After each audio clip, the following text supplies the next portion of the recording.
كتير من المشاريع تصرف ألوفات على التسويق وبرضه بتخسر، والناس تفتكر إن المشكلة في حملة التسويق أو في المحتوى أو حتى في المنصة، لكن في الحقيقة المشكلة بتكون جوه المشروع نفسه. لما تدخل تلاقي فوضى في المشروع طبيعي جدا إن التسويق ما يجيبش نتيجة. طب ليه؟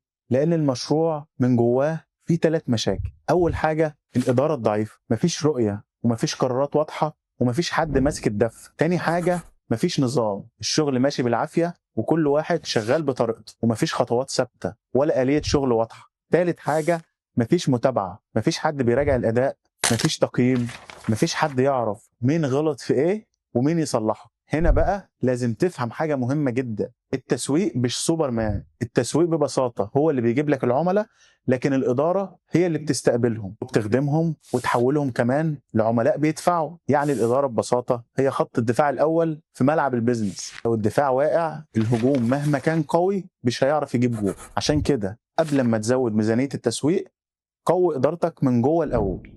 تابعني وهعلمك تخطط بحرفنة تخلي التسويق يجيب نتيجة أكبر. أنا دكتور أحمد أبو المعاطي، وفي ملعب البيزنس هنعلمك إزاي تلعبها صح.